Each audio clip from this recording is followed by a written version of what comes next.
दोस्तों, भारत के तेजस को लेकर पिछले कुछ समय से जो तस्वीर दुनिया के सामने दिखाई दे रही थी, उसमें सबसे बड़ा सवाल सिर्फ एक लड़ाकू विमान का नहीं था, बल्कि उस पूरी सोच का था जिसमें भारत अपने सबसे महत्वपूर्ण रक्षा प्लेटफॉर्म के लिए भी किसी दूसरे देश पर निर्भर दिखाई देता था।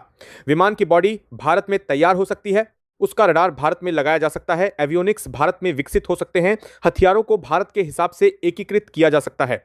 लेकिन अगर उसका इंजन किसी दूसरे देश से आना है तो सवाल उठना स्वाभाविक है कि आखिर इस पूरी ताकत की असली चाबी किसके हाथ में है।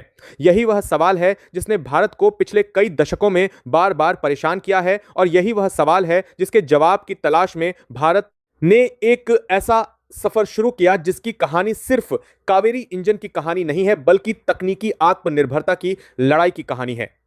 एक समय था जब भारत के स्वदेशी फाइटर जेट इंजन कार्यक्रम को लेकर दुनिया में संदेह किया जाता था। कहा जाता था कि भारत विमान बना सकता है, लेकिन उसके लिए आधुनिक टर्बोफैन इंजन बनाना भारत की क्षमता से बाहर है। लेकिन भारत ने इस चुनौती को हार मानकर स्वीकार नहीं किया। कावेरी कार्यक्रम में अनेक तकनीकी समस्याएं आईं, इंजन अपेक्षित प्रदर्शन तक नहीं पहुंच पाया, समय बढ़ता गया, लागत बढ़ती गई और अंततः तेजस के मूल कार्यक्रम के साथ कावेरी की भूमिका बदल गई। लेकिन यहीं से कहानी खत्म नहीं हुई, बल्कि असली कहानी यहीं से शुरू हुई, क्योंकि वैज्ञानिक कार्यक्रमों की सबसे बड़ी ताकत यह होती है कि असफल प्रयोग भी ज्ञान छोड़कर जाते हैं और वही ज्ञान अगली पीढ़ी की तकनीक की नींव बन सकता है। अब जरा उस दौर को याद कीजिए जब भारत पर अंतर्राष्ट्रीय तकनीकी प्रतिबंधों का दबाव था। 1998 के परमाणु परीक्षणों के बाद भारत को कई क्षेत्रों में तकनीकी प्रतिबंधों का सामना करना पड़ा। रक्षा और उच्च तकनीक से जुड़ी कई महत्वपूर्ण क्षमताओं तक भारत की पहुंच सीमित हुई। उस समय भारत के लिए यह एक बड़ा झटका था, लेकिन इतिहास में कई बार ऐसा हुआ है कि किसी देश के सामने बंद दरवाजा उसकी मजबूरी नहीं, बल्कि उसकी नई दिशा बन जाता है। भारत के सामने भी यही हुआ। अगर विदेशी तकनीक आसानी से उपलब्ध रहती तो शायद स्वदेशी इंजन की आवश्यकता को लेकर उतनी तीव्रता पैदा नहीं होती। लेकिन जब दुनिया ने कहा कि तकनीक नहीं देंगे, तो भारत के वैज्ञानिकों ने धीरे धीरे यह समझना शुरू किया कि अगर आने वाले दशकों में भारत को वास्तविक रणनीतिक स्वतंत्रता चाहिए तो केवल विमान खरीदना पर्याप्त नहीं होगा, केवल मिसाइल खरीदना पर्याप्त नहीं होगा, केवल टैंक या हेलीकॉप्टर खरीदना पर्याप्त नहीं होगा। उन प्लेटफॉर्मों के सबसे महत्वपूर्ण हिस्सों को खुद विकसित करना होगा, और उनमें सबसे कठिन तकनीकों में से एक है आधुनिक एरो इंजन तकनीक। जेट इंजन कोई साधारण मशीन नहीं होता। बाहर से देखने पर वह धातु का एक बेलनाकार ढांचा दिखाई देता है, लेकिन उसके अंदर ऐसी परिस्थितियां पैदा होती हैं जहां अत्यधिक तापमान, अत्यधिक दबाव और हजारों चक्कर प्रति मिनट की गति से घूमने वाले हिस्सों को लगातार काम करना पड़ता है। इंजन के भीतर हवा को संपीड़ित किया जाता है, ईंधन जलता है और उससे पैदा होने वाली ऊर्जा टरबाइन को घुमाती है। इस पूरी प्रक्रिया में अगर किसी एक हिस्से की डिजाइन, सामग्री या निर्माण गुणवत्ता में छोटी सी गलती भी हो तो इंजन की विश्वसनीयता और प्रदर्शन प्रभावित हो सकता है। सबसे बड़ी चुनौतियों में से एक है टरबाइन ब्लेड। ऐसे ब्लेडों को बेहद ऊंचे तापमान में लगातार घूमना पड़ता है। यही वजह है कि आधुनिक लड़ाकू विमान इंजन के क्षेत्र में विशेष धातु विज्ञान, सिंगल क्रिस्टल ब्लेड, उन्नत कोटिंग, सटीक निर्माण और अत्याधुनिक परीक्षण सुविधाएं निर्णायक भूमिका निभाती हैं। इसीलिए किसी देश के लिए फाइटर जेट इंजन बनाना केवल एक इंजन बनाना नहीं, बल्कि उसके पीछे पूरी वैज्ञानिक और औद्योगिक व्यवस्था तैयार करना है। यही वजह है कि कावेरी कार्यक्रम का इतिहास समझना बेहद जरूरी है। यह कहना गलत होगा कि पुराना कावेरी इंजन सीधे किसी चमत्कार से आज एक पूरी तरह तैयार और प्रमाणित लड़ाकू विमान इंजन बन चुका है। वास्तविकता कहीं अधिक जटिल है। कावेरी कार्यक्रम को तकनीकी चुनौतियों का सामना करना पड़ा और तेजस के लिए आवश्यक स्तर का थ्रस्ट हासिल नहीं हो पाया। लेकिन इस कार्यक्रम से भारत ने गैस टरबाइन तकनीक, दहन प्रणाली, टरबाइन कंप्रेसर, नियंत्रण प्रणाली और उच्च तापमान वाली सामग्रियों से जुड़ा महत्वपूर्ण अनुभव हासिल किया। यही अनुभव भविष्य की परियोजनाओं के लिए आधार बन सकता है। यानी कावेरी की सबसे बड़ी उपलब्धि केवल कोई तैयार इंजन बन जाना नहीं, बल्कि उस तकनीकी यात्रा में भारत का आगे बढ़ना है जिसे दुनिया के सबसे कठिन इंजीनियरिंग क्षेत्रों में गिना जाता है। और अब कहानी आती है तेजस की। तेजस भारत के लिए केवल एक लड़ाकू विमान नहीं है, यह भारत की एरोस्पेस इंडस्ट्री के विकास का प्लेटफॉर्म है। इसमें भारत ने airframe design, flight control system, avionics, radar, composite सामग्री और कई दूसरी तकनीकों में अपनी क्षमता विकसित की। लेकिन इंजन के मामले में विदेशी निर्भरता बनी रही। तेजस के लिए विदेशी इंजन का इस्तेमाल किया गया, और यही वह जगह है जहां भारत की रणनीतिक चिंता सामने आती है। क्योंकि किसी भी आधुनिक फाइटर जेट के लिए इंजन की उपलब्धता उसकी उत्पादन क्षमता और परिचालन क्षमता दोनों के लिए महत्वपूर्ण होती है। अगर इंजन की सप्लाई में देरी होती है तो विमान की अंतिम असेंबली प्रभावित होती है। अगर स्पेयर पार्ट्स की सप्लाई में समस्या होती है तो रख रखाव प्रभावित हो सकता है और अगर किसी संकट के समय सप्लाई चेन बाधित हो जाए तो उसका प्रभाव सीधे सैन्य तैयारी पर पड़ सकता है। इसलिए भारत के लिए स्वदेशी इंजन सिर्फ आत्मसम्मान का सवाल नहीं बल्कि रणनीतिक आवश्यकता है। यहीं पर अमेरिका की जनरल इलेक्ट्रिक कंपनी से जुड़े तेजस इंजन कार्यक्रम का मुद्दा सामने आता है। तेजस मार्क 1A के लिए GEF 404 इंजन का इस्तेमाल किया जाता है और बाद के प्लेटफॉर्मों के लिए अधिक शक्तिशाली इंजन की दिशा में भी भारत और अमेरिका के बीच सहयोग की चर्चा हुई है। उत्पादन और आपूर्ति की समय सीमा को लेकर जब भी देरी सामने आती है तो भारत के लिए यह सवाल और गंभीर हो जाता है कि क्या लंबे समय तक विदेशी सप्लाई चेन पर निर्भर रहना उचित है। किसी कंपनी की सप्लाई में देरी का कारण हमेशा राजनीतिक दबाव ही हो, ऐसा कहना सही नहीं होगा। वैश्विक सप्लाई चेन, उत्पादन क्षमता, निर्यात अनुमति, प्रमाणन, सामग्री और औद्योगिक प्राथमिकताओं जैसे कई कारण हो सकते हैं, लेकिन भारत के लिए इससे जो रणनीतिक सबक निकलता है वह बिल्कुल स्पष्ट है। देश को अपनी इंजन क्षमता लगातार मजबूत करनी होगी।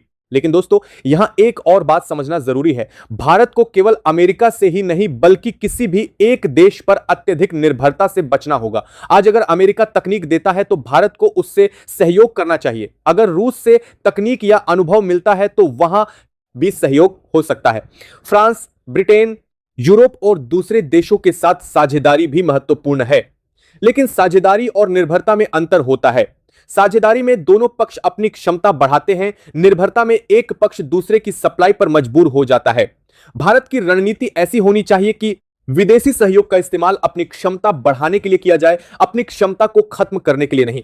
और यही बात तेजस की पूरी कहानी में दिखाई देती है। शुरुआत में भारत को बहुत कुछ बाहर से लेना पड़ा, फिर धीरे धीरे भारत ने डिजाइन करना सीखा, फिर कंपोजिट स्ट्रक्चर बनाए, फिर एवियोनिक्स विकसित किए, फिर रडार और इलेक्ट्रॉनिक प्रणालियों में क्षमता बढ़ाई, फिर हथियार एकीकरण की क्षमता मजबूत हुई। अब इंजन की चुनौती सामने है। इसका मतलब यह नहीं कि भारत कमजोर है, इसका मतलब यह है कि जिस सीढ़ी पर भारत चढ़ रहा है उसकी सबसे कठिन सीढ़ियों में से एक अब सामने है। और अगर भारत इस सीढ़ी को पार करता है तो इस पार कर उसका प्रभाव आने वाले कई दशकों तक दिखाई देगा। दोस्तों, दुनिया के रक्षा बाजार में असली ताकत सिर्फ हथियार खरीदने वाले देश की नहीं होती। असली ताकत उस देश की होती है जो डिजाइन करता है, बनाता है, अपग्रेड करता है और दूसरे देशों को बेचता है। अगर भारत भविष्य में स्वदेशी लड़ाकू विमान के साथ स्वदेशी इंजन भी उपलब्ध करा पाता है तो उसका रक्षा निर्यात बाजार पूरी तरह बदल सकता है। लेकिन यहां भी हमें अतिशयोक्ति से बचना होगा। भारत रातों रात दुनिया के रक्षा बाजार पर एक छत्र राज नहीं करने वाला।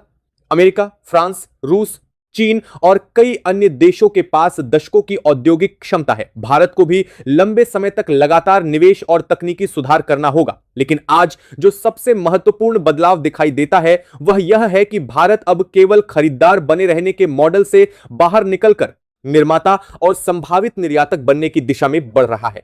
और दोस्तों, यही वह बिंदु है जहां कावेरी इंजन की कहानी एक पुराने प्रोजेक्ट से निकलकर भारत की नई रक्षा नीति की कहानी बन जाती है। जिस परियोजना को कभी कठिनाइयों के कारण अपने मूल लक्ष्य तक पहुंचने में असफलता मिली थी, उसी परियोजना से निकला अनुभव भविष्य की तकनीक के लिए उपयोगी हो सकता है। भारत ने इस सफर में यह सीखा है कि इंजन बनाना केवल डिजाइन बनाने का काम नहीं है। इसके लिए धातु विज्ञान चाहिए, थर्मल इंजीनियरिंग चाहिए, परीक्षण चाहिए, उत्पादन चाहिए और सबसे बढ़कर धैर्य चाहिए। और अगर भारत इस बार इन सभी क्षेत्रों को एक साथ जोड़ने में सफल होता है तो आने वाले समय में परिणाम बहुत बड़ा हो सकता है। आज सवाल सिर्फ यह नहीं है कि कावेरी कब उड़ान भरेगा। असली सवाल यह है कि क्या भारत ऐसी तकनीकी क्षमता खड़ी कर सकता है जहां अगली पीढ़ी के लड़ाकू विमान के डिजाइन के समय इंजन किसी दूसरे देश की अनुमति देखकर तय न करना पड़े। क्या भारत अपनी जरूरत के हिसाब से थ्रस्ट तय कर सकता है? क्या भारत अपने इंजन का नियंत्रण खुद रख सकता है? क्या भारत युद्धकाल में अपने उत्पादन और रखरखाव को जारी रख सकता है? और क्या भारत एक दिन ऐसा विमान बना सकता है जिसमें एयरफ्रेम से लेकर इंजन तक महत्वपूर्ण तकनीक पर उसका अपना नियंत्रण हो? अगर इन सवालों का जवाब हां में आता है तो दोस्तों, यह सिर्फ तेजस की जीत नहीं होगी, यह उस सोच की जीत होगी जिसने दशकों तक तकनीकी प्रतिबंधों, देरी, असफलताओं और आलोचनाओं के बावजूद अपना रास्ता नहीं छोड़ा। कावेरी की कहानी हमें यही बताती है कि किसी परियोजना का पहला संस्करण असफल हो सकता है, लेकिन उससे निकला ज्ञान कभी बेकार नहीं जाता। एक पीढ़ी की असफलता दूसरी पीढ़ी की तकनीक की नींव बन सकती है और यही भारत की असली ताकत है। आज भारत के सामने अवसर भी है और चुनौती भी। अवसर इसलिए क्योंकि देश में एरोस्पेस निर्माण का पूरा पारिस्थितिकी तंत्र तेजी से विकसित हो रहा है। निजी कंपनियां रक्षा उत्पादन में प्रवेश कर रही हैं, स्वदेशी सामग्री पर काम हो रहा है, परीक्षण सुविधाएं बढ़ रही हैं। और सरकार लंबे समय से आत्मनिर्भर रक्षा उत्पादन पर जोर दे रही है। चुनौती इसलिए क्योंकि इंजन तकनीक दुनिया की सबसे कठिन तकनीकों में से एक है और इसमें शॉर्टकट नहीं चलता। यहां एक गलत डिजाइन वर्षों पीछे ले जा सकता है। एक खराब सामग्री हजारों घंटे के परीक्षण को बेकार कर सकती है। एक छोटी निर्माण त्रुटि पूरे इंजन की विश्वसनीयता पर सवाल खड़ा कर सकती है। इसलिए दोस्तों, अगर आने वाले वर्षों में भारत कावेरी से विकसित तकनीकों, नई पीढ़ी के गैस टरबाइन कार्यक्रमों और विदेशी साझेदारियों से मिले अनुभव को एक साथ जोड़ता है तो तस्वीर बदल सकती है। लक्ष्य केवल एक इंजन बनाना नहीं होना चाहिए, बल्कि ऐसी क्षमता बनाना होना चाहिए जो अगली पीढ़ी के हर इंजन कार्यक्रम में काम आए। आज अगर भारत 80 किलो न्यूटन के आसपास की श्रेणी में क्षमता विकसित करता है तो कल उससे अधिक थ्रस्ट वाले इंजन की दिशा में कदम बढ़ाया जा सकता है। और अगर भारत इस पूरी तकनीकी श्रृंखला को मजबूत कर लेता है तो भविष्य में लड़ाकू विमान के साथ साथ ड्रोन, हेलीकॉप्टर और दूसरे प्लेटफॉर्मों में भी इसका प्रभाव दिखाई दे सकता है। तो दोस्तों, कहानी अभी खत्म नहीं हुई है, बल्कि असली परीक्षा अब शुरू होती है। दुनिया भारत से यह नहीं पूछेगी कि आपने कितनी बड़ी घोषणा की। दुनिया पूछेगी कि इंजन कितने घंटे चला, कितनी बार परीक्षण हुआ, कितनी विश्वसनीयता मिली, कितने इंजन बने, कितने विमानों ने उसे इस्तेमाल किया और युद्ध जैसी कठिन परिस्थितियों में वह कितना भरोसेमंद साबित हुआ। भारत को इन सभी सवालों का जवाब अपने प्रदर्शन से देना होगा। अगर भारत ऐसा कर देता है तो फिर वह दिन दूर नहीं होगा जब भारत को लड़ाकू विमान के इंजन के लिए हर बार किसी विदेशी दरवाजे की तरफ देखने की जरूरत नहीं पड़ेगी और यही वह पल होगा जब भारत की रक्षा आत्मनिर्भरता का अर्थ केवल विदेशी हथियारों की खरीद कम करना नहीं, बल्कि अपनी तकनीकी रीढ़ खड़ी करना होगा। क्योंकि दोस्तों, किसी भी देश की असली सैन्य ताकत उसके पास मौजूद हथियारों की संख्या से नहीं, बल्कि उन हथियारों को बनाने, सुधारने और युद्ध के दौरान लगातार चलाए रखने की क्षमता से तय होती है। तेजस भारत के लिए उसी यात्रा का प्रतीक है और कावेरी उस यात्रा की सबसे कठिन लेकिन सबसे महत्वपूर्ण कहानियों में से एक है। आज जिस परियोजना पर कभी सवाल उठे थे, वही परियोजना भारत को एक बड़ा सबक दे चुकी है। तकनीक मांगी नहीं जाती, तकनीक बनाई जाती है। आत्मनिर्भरता भाषण से नहीं आती, वह प्रयोगशाला, कारखाने और परीक्षण केंद्र में पैदा होती है। और अगर भारत आने वाले वर्षों में इंजन की इस सबसे कठिन लड़ाई को जीत लेता है तो तेजस सिर्फ भारत का स्वदेशी लड़ाकू विमान नहीं रहेगा, बल्कि वह उस औद्योगिक क्रांति का प्रतीक बन जाएगा जिसने भारत को विमान बनाने वाले देश से विमान की सबसे कठिन तकनीक बनाने वाले देशों की कतार में पहुंचाने की कोशिश की। अब आने वाले वर्षों में सबसे ज्यादा नजर इसी पर होगी कि कावेरी से निकला अनुभव किस तरह नई पीढ़ी के इंजन कार्यक्रमों में बदलता है। भारतीय वैज्ञानिक और उद्योग मिलकर कितनी तेजी से तकनीकी कमियों को दूर करते हैं और भारत अपनी अगली पीढ़ी की लड़ाकू विमान परियोजनाओं के लिए कितनी मजबूत इंजन क्षमता तैयार करता है। क्योंकि जिस दिन भारत के पास अपना भरोसेमंद लड़ाकू विमान इंजन होगा, उस दिन भारत की एरोस्पेस शक्ति का एक बहुत बड़ा अधूरा अध्याय पूरा होगा। और उस दिन दुनिया भारत को सिर्फ एक बड़े रक्षा बाजार के रूप में नहीं, बल्कि एक ऐसी तकनीकी शक्ति के रूप में देखेगी जो कठिन से कठिन एरोस्पेस तकनीक को अपने दम पर विकसित करने की क्षमता रखती है। यही असली लक्ष्य है, यही असली चुनौती है। और दोस्तों, यही वह कहानी है जिसकी अगली कड़ी आने वाले वर्षों में भारत की आसमान पर लिखी जाएगी। ब्लिस्क और full authority digital engine control system तक हर चीज को नए सिरे से तैयार किया गया है। पहले जहां 90 किलो तक के थ्रस्ट को लेकर के जंग चल रही थी, अब वही कावेरी 2.0 100 किलो से भी ज्यादा का थ्रस्ट जनरेट करने में सक्षम हो चुका है और इसका पूरा का पूरा मैप भी पास हो रहा है। सबसे अहम बात यह है कि इसके अब केवल एक लैब में कागज या कंप्यूटर सिमुलेशन में नहीं, बल्कि वास्तविक ग्राउंड टेस्ट में भी सफलता को साबित करता दिखाई दे रहा है। इसके सभी जरूरी मैकेनिकल, थर्मल और कंट्रोल टेस्ट पूरे किए गए हैं। इसी मैपिंग, परफॉर्मेंस और एनवेलप सेफ्टी लिमिटेड्स सबका सफल परीक्षण भी हो चुका है। सोचिए, जो भारत अब तक पूरी दुनिया के सामने सिर्फ कावेरी को इंट्रोड्यूस किया था, अचानक से बैकग्राउंड में वो इतनी बड़ी तैयारी कर रहा है, किसी को अंदाजा नहीं था। कावेरी 2.0 इस तरह से लॉन्च होगा, अमेरिका को इस बात का जरा सा भी अंदाजा नहीं था। अमेरिका ये मान बैठा था कि भारत का तेजस उसके F404 के बगैर नहीं उड़ सकता और इसीलिए जानबूझ करके F404 की डिलीवरी में देरी, कई बार उसकी कीमतों में अचानक से उछाल, क्योंकि मजबूरी थी। उन्हें यह लग रहा था कि भारत मजबूरी में आकर के खरीदेगा ही खरीदेगा, भारत उनके आगे घुटने टेकेगा। लेकिन असल में इस बार कहानी पलट चुकी है। पहले कावेरी इंजन की सबसे बड़ी समस्या यह थी कि उसे टरबाइन ब्लेड ज़्यादा थ्रस्ट और ज़्यादा टेम्परेचर पर मुड़ जाते थे। उनमें माइक्रो क्रैक आ जाते थे, उनकी लाइफ बहुत कम रह जाती थी, लगभग 30 किलोमीटर के आसपास के थ्रस्ट पर भी जोर आजमाइश में झुकने लगते थे। लेकिन अब कावेरी 2.0 के लिए जो नए मटेरियल्स और नई डिजाइन फिलॉसफीज अपनाई गई है, उसने इन कमजोरियों को ताकत में बदल दिया है। अब ब्लेड्स के लिए ऐसे विशेष मिश्र धातु टाइटेनियम और निकल ब्लेड सुपर एलॉय और जहां जरूरत हो वहां सिंगल क्रिस्टल टेक्नोलॉजी का भी इस्तेमाल किया गया है, जो 100 से लेकर के 110-120 किलोमीटर तक के थ्रस्ट को लेवल पर भी न सिर्फ टिके रहते हैं बल्कि लंबे समय तक अपनी मजबूती को भी साबित करते हैं। ईंधन दहन यानी फ्यूल कंबशन, जो पहले कावेरी इंजन में सबसे बड़ी चुनौती बन रहा था, जहां अत्यधिक कंपन, अस्थिरता, दहन और तेज आवाज के कारण इंजन की दक्षता और विश्वसनीयता पर सवाल उठते थे, उसे कावेरी 2.0 और खास करके जड़ से इसे पूरी तरीके से ठीक किया गया है। नए कंबसन चेयर को इस तरीके से डिजाइन किया गया है कि जैसे जैसे इंजन की स्पीड बढ़ेगी वैसे वैसे दहन प्रक्रिया और अधिक स्थिर होगी, अधिक नियंत्रित होगी और अधिक शक्तिशाली होती जाएगी। हवा और ऑक्सीजन का प्रवाह, ईंधन हवा का अनुपात, फ्लेम स्टेबिलिटी, हर पैरामीटर पर बारीकी से रिसर्च करके ऐसी ज्योमेट्री तैयार की गई है जो सुपरसोनिक एयर फ्लो में भी स्थिर दहन दे सकती है। यह वही विज्ञान है जिसे अब तक दुनिया सिर्फ गिनी चुनी महाशक्तियां अपने स्पेस रॉकेट और एडवांस जेट इंजनों में इस्तेमाल करती थी। अब वही इस तरह की इंजीनियरिंग भारत के कावेरी 2.0 के जीवित रूप ले चुकी है। कावेरी 2.0 एक जबरदस्त खासियत इसका प्रतिक्रियात्मक व्यवहार यह है, जैसे जैसे पायलट थ्रॉटल बढ़ाता है वैसे वैसे इंजन में हवा का प्रवाह और कंबशन की तीव्रता बिना किसी देरी के उसके साथ साथ चलती है। इसका मतलब यह है कि तेजस जैसे हल्के लेकिन अत्यधिक फुर्तीले लड़ाकू विमान को न सिर्फ शक्तिशाली धक्का मिलेगा बल्कि पायलट को तुरंत प्रक्रिया देने वाली थ्रस्ट कंट्रोल क्षमता भी हासिल होगी। Dog fight, low level penetration, तेज क्लाइंब और सुपरसोनिक डैश, हर स्थिति में यह इंजन तेजी से तेजस की रीढ़ की हड्डी बन चुका है। अब कहानी का सबसे बड़ा और राजनीतिक रूप सबसे महाविस्फोटक सामने आता है हिस्सा। सालों तक अमेरिका यह मानकर चल रहा था कि भारत तो तेजस को उसके बिना नहीं उड़ा पाएगा। F404 इंजन की सप्लाई को लेकर कभी डिले, कभी प्राइस हाइक, कभी शर्तों का पेच, कभी एंड यूजर एग्रीमेंट और कभी तो ये तक कह दिया जाता था कि भारत तेजस का इस्तेमाल बिना अमेरिका की सहमति के किसी भी देश पर नहीं करेगा। सोचिए, भारत के हाथ इंजन देने के बावजूद उसके हाथ बांध दिए जा रहे थे। कहा जा रहा था कि तेजस होगा तो जरूर भारत की धरती पर, लेकिन उड़ेगा अमेरिका के इशारे पर। ऐसा कभी हो सकता है? और क्या भारत इन चीजों में बंद करके रहने वाले देशों में से है? आपको क्या लगा था कि क्या भारत इस पर झुक जाएगा?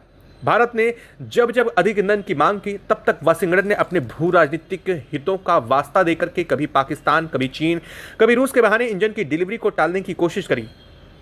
कभी कीमत 70 करोड़ से अचानक 200 करोड़ प्रति इंजन के पास ले जाने की तैयारी की गई ताकि भारत आर्थिक दबाव महसूस करे, उसके सिर पर कर्ज और निर्भरता की तलवार हमेशा लटकती रहे।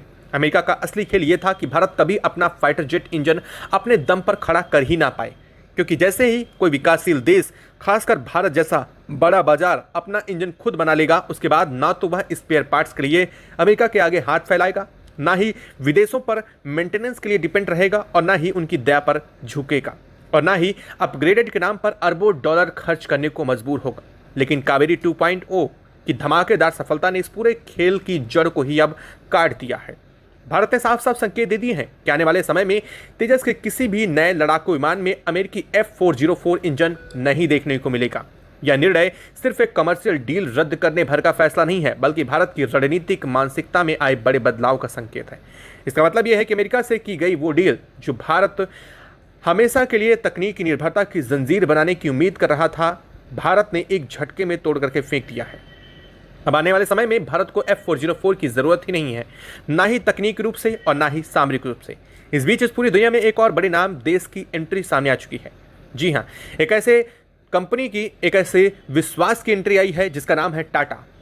टाटा, जिसे देश की औद्योगिक रीढ़, भरोसे का दूसरा नाम और अंतर्राष्ट्रीय स्तर पर भारतीय क्षमता के प्रतीक के रूप में जाना जाता है, उसने अब कावेरी परियोजना को उत्पादन स्तर पर नई दिशा देने की कमान संभाल ली है। कावेरी इंजन के बड़े पैमाने पर निर्माण के लिए जो टेंडर प्रक्रिया चल रही थी उसमें टाटा को प्रमुख भूमिका सौंपी गई है। इसका मतलब यह है कि अब तक जो इंजन सिर्फ लैब टेस्ट बेड और सिमुलेशन में दिखाई दे रहा था, अब वह फैक्ट्री में, असेंबली लाइनों में और बाद में भारत के आसमानों में असली गर्जना के साथ दिखाई देने वाला है। टाटा की ताकत किसी से परचत का मोहताज नहीं है। दुनिया भर की दिग्गज फैक्ट्रियों में लगे भारी भरकम मशीनों से लेकर के steel, automobile, hydro power, precision engineering, हर जगह टाटा की मोहर दिखाई देती है।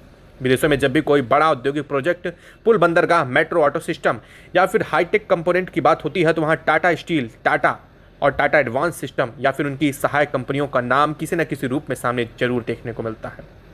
अब वही टाटा देश के पहले स्वदेशी जेट इंजन के उत्पादन के स्तर तक पहुंचने की जिम्मेदारी अपने कंधों पर ले चुके हैं। अंदर खाने की जो रणनीति बता रही है उसके मुताबिक कावेरी 2.0 का prototype phase, pre production phase और फिर फुल स्केल प्रोडक्शन फेज, तीनों चरणों को टाटा के औद्योगिक अनुभव, डीआरडीओ और जीआरआई की वैज्ञानिक क्षमता और हिंदुस्तान एरोनॉटिकल्स लिमिटेड की एरोस्पेस मैन्युफैक्चरिंग दक्षता को मिलकर आगे बढ़ाया जाएगा। यानी वैज्ञानिक दिमाग, औद्योगिक अनुशासन और एरोस्पेस अनुभव तीनों एक साथ मिलकर के इस पर काम करेंगे। कावेरी 2.0 के सफलता होने का सबसे बड़ा असर सीधे सीधे तेजस पर पड़ेगा। अभी तक तेजस भले ही भारतीय डिजाइन और भारतीय एवियोनिक्स का कमाल हो, लेकिन उसका दिल यानी इंजन विदेशी रहा है। वही इंजन जिसकी सप्लाई रुक जाए तो पूरा का पूरा बेड़ा खड़ा रह जाएगा। अब यही तस्वीर बदलेगी। योजना के अनुसार आने वाले समय में न सिर्फ नए तेजस विमानों में बल्कि मिड लाइफ अपग्रेड के वक्त भी पुराने तेजस मार्क 1A के भीतर भी लगे विदेशी इंजन को निकालकर कावेरी 2.0 को लगाया जाएगा। इसका मतलब यह है कि आने वाले दशक में तेजस पूरी तरीके से भारतीय इंजन के साथ भारतीय आसमान की निगरानी करते हुआ दिखाई देगा। कहानी यहीं खत्म नहीं होती। कावेरी 2.0 सिर्फ तेजस के लिए नहीं बनाया जा रहा है, बल्कि इसके पीछे बड़ी दूरगामी सोच है, जिसे सुनने के बाद आप भी खुशी से झूम उठेंगे। यही टेक्नोलॉजी आगे चलकर के छठी पीढ़ी की aircraft technology, unmanned combat air vehicle, naval aircraft और एडवांस मीडियम कॉम्बैट एयरक्राफ्ट यानी कि MSCA तक ताकत बनने जा रहा है। AMCA जो भारत का अपना 5वां पीढ़ी का स्टेल्थ लड़ाकू विमान होगा, उसके लिए शुरू में भले ही विदेशी इंजन पर विचार हो रहा हो, लेकिन लंबे समय की असली तस्वीर यही है कि उसके उन्नत संस्करणों में स्वदेशी हाई थ्रस्ट इंजन लगाए जाएं, जो कावेरी 2.0 की टेक्नोलॉजी पर आधारित बड़े और थ्रस्ट वाले परिवार का हिस्सा होगा। अब जरा नजर डालते हैं उस फाइटर जेट पर जिसे पूरी दुनिया Su-57 और Su-55 के नामों से जानी जाती है, लेकिन असल में वह रूस की 5वीं पीढ़ी का स्टेल्थ फाइटर जेट है, सुहोई 57। जी हाँ, कभी भारत के साथ मिलकर के 5वीं पीढ़ी का लड़ाकू विमान बनाने के नाम पर FGFA यानी कि 5th generation fighter jet aircraft programme की बात चल रही थी। रूस चाहता था कि भारत उसके साथ मिलकर के कोई Su-57 जैसे इंडिया कॉपी करके बनाए, जिसमें पैसा भारत लगाए पर असली डिजाइन और तकनीक नियंत्रण रूस के हाथ में हो।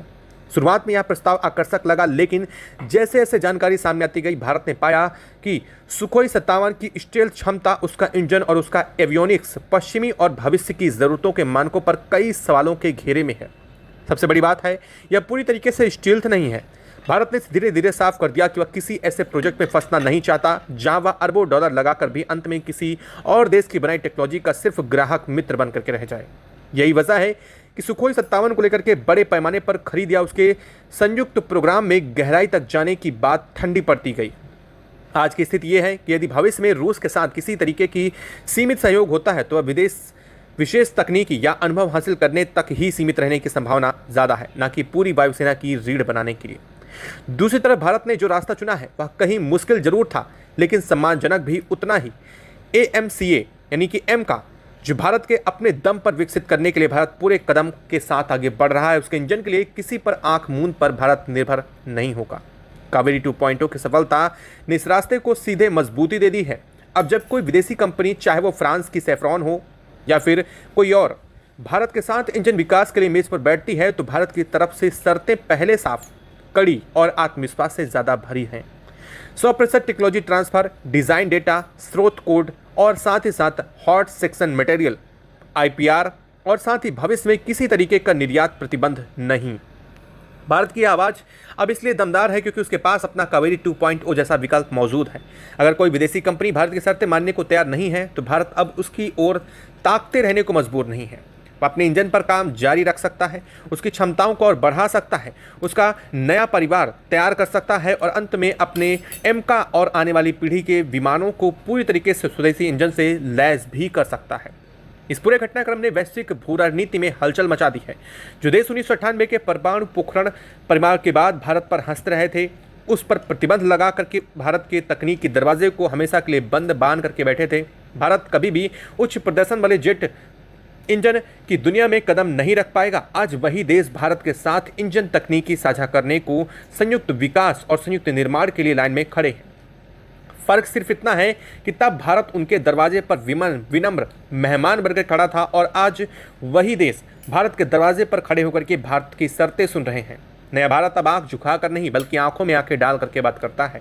कावेरी 2.0 सिर्फ कुछ धातुओं, तारों, टरबाइनों या पाइपों का ढेर नहीं, यह उस मानसिकता का प्रतीक है जो कहती है कि भारत को तकनीकी गुलामी स्वीकार नहीं है। यह इंजन उन वैज्ञानिकों की तपस्या का परिणाम है जिन्होंने बजट की कमी, विदेशी दबाव, उपहास, असफल परीक्षण और राजनीतिक उठापटक सब कुछ झेल करके अपने सपनों को जिंदा रखा।